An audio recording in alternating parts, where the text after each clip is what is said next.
Attends, quoi? Tu sais pas mesurer précisément la hauteur d'un arbre à l'œil nu? Hey! Il sait pas mesurer précisément la hauteur d'un arbre à l'œil nu!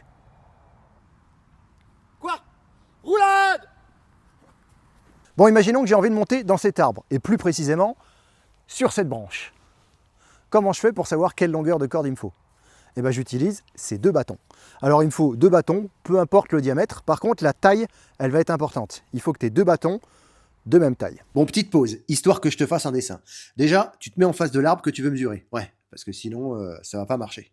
Ton premier bâton, tu le mets au niveau de tes yeux et tu vises l'arbre. Alors, je précise qu'il faut pas se le mettre dans les yeux, juste au niveau. Ouais, parce que sinon, ça va être un petit peu chiant pour mesurer. Bon, le bâton, il doit être parallèle au sol. Ce qui veut dire que si tu fais 1m12, bah tu vises pas l'arbre à 2m10, quoi. Ensuite, le deuxième bâton va servir à mesurer la hauteur. Donc, tu le colles contre le premier bâton en formant un angle à 90 degrés, aussi appelé angle droit. Bref, tu fais partir ce deuxième bâton du sol et le haut du bâton doit arriver au niveau de la hauteur de la branche que tu veux mesurer.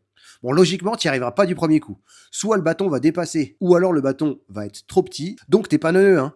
En fonction, t'avances ou tu recules. Voilà.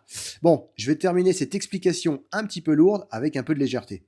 Est-ce que tu connais la vanne du mec qui finit pas ses... Je suis beaucoup trop près de la branche, donc je me recule, et c'est ici. Donc ça veut dire que la distance entre ici et l'arbre, elle est égale à la distance du pied de l'arbre jusqu'à la branche. Donc je pose mes bâtons ici. Je prends ma corde, hop, la voilà. Donc je la fais partir là de mon bâton et je vais jusqu'à l'arbre. Là, je la garde bien droite et je vais mettre un repère. Un petit bout de paracorde. Et voilà.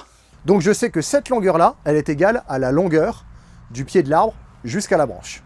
On va tester ça. Bon, j'ai ma corde, mon nœud, il ne me reste plus qu'à aller là-haut. Voilà, c'est fait. Maintenant, je vais pouvoir tester la corde. C'est parti. Alors, on est pas mal du tout. Voilà. Donc, il y avait ça de rab, donc c'est quand même assez précis. Donc maintenant, quand je suis au sol, je sais quelle distance de corde il me faut. Et voilà, grâce à un moyen hyper simple, tu sais maintenant estimer la hauteur d'un arbre. Et d'ailleurs, pas que, parce que tu peux aussi estimer la hauteur d'un bâtiment, la hauteur de ta maison si tu dois aller réparer une fuite sur le toit, ou même la hauteur d'une falaise, ce que je pratique d'ailleurs en escalade. Parce que tu m'as déjà demandé en commentaire comment je faisais pour savoir quelle longueur de corde il me fallait pour franchir tel ou tel obstacle en rando.